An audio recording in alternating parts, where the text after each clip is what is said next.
I realized something that stayed with me. Every role teaches something. Every interaction leaves a lesson.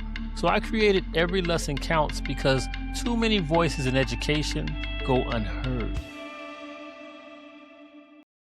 Welcome everyone to Every Lesson Counts.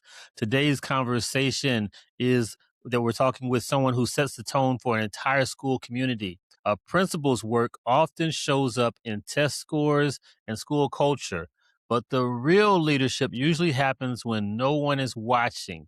And I'm excited to welcome today's guest, Tavures Williams, principal of Blanche Ely High School in Pompano Beach, Florida. He has dedicated his career to serving students, staff, and families with true purpose. So everyone, please give a warm welcome, warm applause to our guest, Mr. Tavures Williams. Welcome, Tavures. Glad to have you on. Hey, thank you for having me, Shedrick. No worries at all. Hey, listen, let's start here. What originally drew you into education, and what led you into school leadership? Thank you for that question. So originally, I was going to be an architect. Wow. Attended Florida A&M University. I had taken some courses in drafting while I was in high school at Blanche Ely High School, which is the school I have the opportunity at this time to lead. Did pretty good with mathematics. Was into engineering, and actually was going to go to Florida A&M as an architecture major. And I think what happened is that summer, just trying to save up money for college, I had the opportunity to work at a summer camp. And at that summer camp, I was like a camp counselor working with young people. And, for most teenage students, it's kind of like, hey, it's a pretty easy job.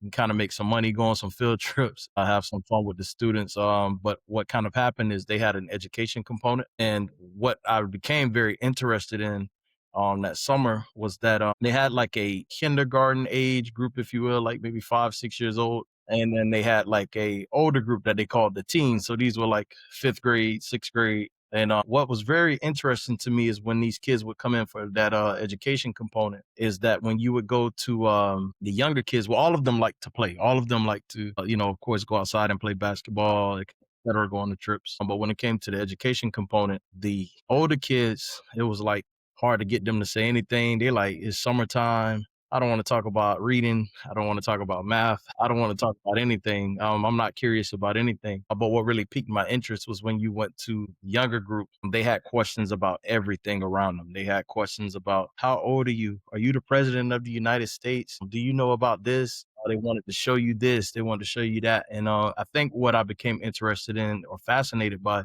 is that what happened in that age difference where students or kids were so interested in learning. And by the time that they got, to be 10 or 11 years old, they kind of lost that curiosity. And I think that kind of lives in all of us, just that thirst for interest or learning. So I became very fascinated about, how to foster that. And, went on to college. I graduated from college and kind of decided to shift career paths, wanted to be a teacher just based on that initial spark from working at that camp that I ultimately worked pretty much every summer, until I couldn't anymore. And decided to become a teacher and, really had a lot of encouraging mentors all around me. Said, no, you'll be a phenomenal teacher. They need math teachers. They need Black male teachers. And I'm like, okay, this is perfect. I felt like this is where I'm supposed to be. Only to my surprise to apply for jobs, and it took me a very long time to become a teacher. It was very hard, to get a job for something that those around me painted that it would be very easy for you. Right. But actually, it wasn't the case. At the time, you had to like mail in your resume. There wasn't an online application, and it went on interview after interview after interview, and then so much so that it just kind of became routine. And then the last interview where I was actually gonna I said maybe let me just look at something different. Was actually the perfect place for me to be, and that was at Silver Lakes Middle School, where I had a phenomenal interview. I didn't think I was going to get the job, but then they called me back, and then I had a phenomenal school leader who I still am very connected to this day, who became a great mentor and a great friend who said, hey, you should go into school leadership. and you need to start taking the classes right now. And I'm like, okay, because I was just so gung ho about having a job, I would do anything that they asked. If they say you're gonna teach 10 classes, okay, no problem. I'll gladly. I'm just thankful to be here. So I started taking the courses in that leadership, and really just was doing my job, just trying to make opportunities for kids inside of the school. And here I am today. So your story, you really, as you were going along your way in college, FAMU, our alma mater, that's where kind of your direction kind of got re-guided towards where it is you really wanted to be. So that is awesome. That is awesome. Now, once you started on this trek, once you started getting into this principal path, usually there's some kind of moments that kind of start to formulate or kind of create your own leadership style. What was the experience, whether it's good or bad? What was it that reshaped how you decided you were going to show up for school and impact teachers and other staff? Yeah, so I think it happened when I was a teacher. And one of the things I remember is being a teacher and getting my classroom and getting it set up. And there was some other teachers around who almost made it like a joke. For these certain group of students, like, oh, you got this class, or you have so and so in your class, and then I remember this one lady was like, yeah, I made sure to try to put so and so out of my class. And it was like a debate class. And I was like, why not? I think that kid would be awesome because he has so much to say. That probably is a great way to kind of channel their energy. And what I think kind of shaped my leadership from all of that is just really how I kind of approach leadership. And I think it's opportunity is the word I would use. It really made me want to do everything I can to create opportunities for students and for people. I think what I saw in that moment or in that timepiece when I was a teacher is how something that we kind of take for granted, or the reality that there's this undertone that people or students especially may not get a reasonable or proper opportunity to make something of themselves or to do well. I think everyone innately wants to do well, but if you don't have the opportunity, then you don't get a chance to. Or is somebody giving you that chance, that Right. opportunity Right. to really grow? So now in principling and being that leader, a lot of people, have their mindsets about, the discipline, about the rule setting, the schedules, the meetings. But what's that responsibility with principals that you just feel like people don't get, they miss, they don't realize it's a key part of being a principal? Yeah, so I think a big part of being the principal that a lot of people don't understand is that for some reason or another people have this some people have this instinct or this intuition that everyone who's in leadership or either you're it's kind of like this there's no gray area, right? Like they're either good or they're inherently bad. Hmm.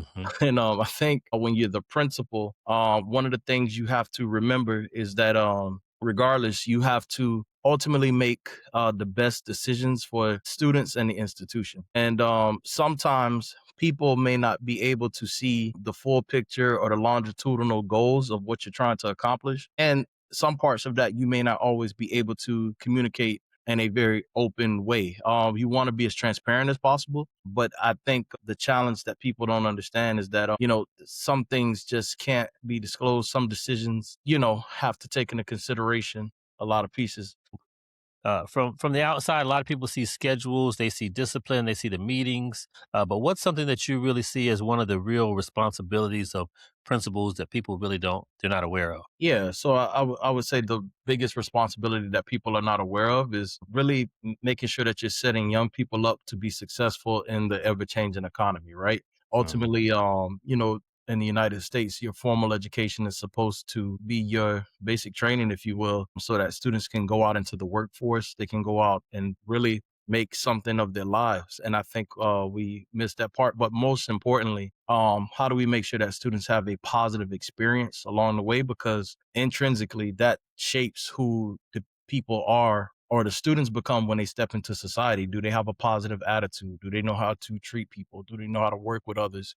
Do they know how to handle conflict? Do they know how to be resilient and persevere through the challenges that inevitably come with life on a spectrum of their perspective, and how they're going to feel about different things that are naturally going to happen? So in addition to that, do they have the technical skills to go out and accomplish their dreams, and do they have the information or at least know how to find it to navigate what they want to become. So a large part of my time is really spent on putting systems in place, putting things in place in terms of training for educators, training for parents, training for the individual students, so that they not only have those positive experiences, but ultimately they get the technical skills. So while sometimes you may not directly work with the student, what can you build in terms of an infrastructure inside of the school building and in the community to make sure that it's reaching all of the students to kind of focus on those two things? Can a kid earn a college credit and an industry certification, all while at the same time kind of building their confidence? Again, that varies from student to student. Right.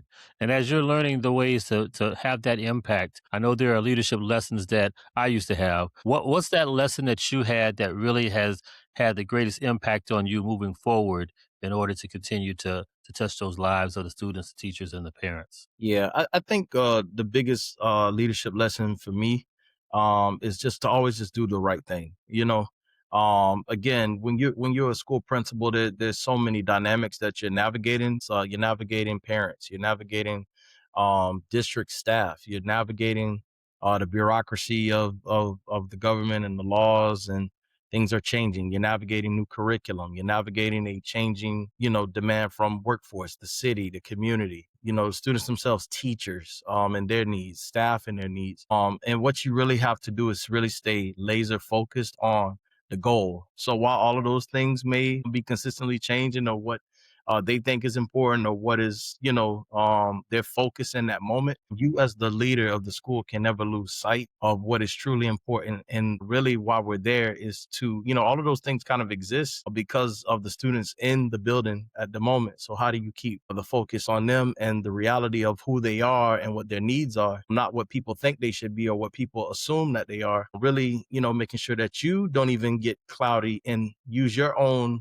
assessment judgments about what you think those things are or what they should be, and really make sure that you're looking at data to really understand what those things are, so that you can support the student. I like to kind of wrap up and end our session by talking about life lessons, because I know that a lot of people think that as much as we know, we're almost at the school almost every day. But you have a life outside of the school system. What is it that you would say has been the, I don't know if it's been an event or experience or a lesson, but what is it that's allowed you to be able to keep that balance, that they call it work life balance, but able so that you have a life, but you also have an impact on the school? What's been that experience or lesson for you that's allowed you to do that? Yeah, I think the big lesson for me has been perspective, right? And that's helped me, kind of really maintain an appropriate, life work balance. Is perspective, right? So yeah, we want to do a good job at our jobs, especially when we're working with people, right? Education is a very people driven business, so you don't get do overs with people, especially young people. So we often take that very serious, but and oftentimes at the expense of ourselves and our own well being,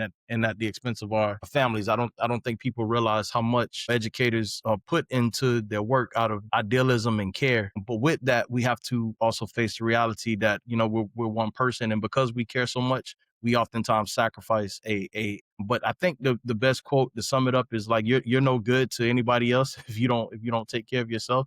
So the thing that kind of helps me stay grounded in that is just perspective. Some things, unless they're super extreme, are not as bad as we think, and we have to recognize that in the grand scheme of it all, like, the kids are going, like, we're going to be okay.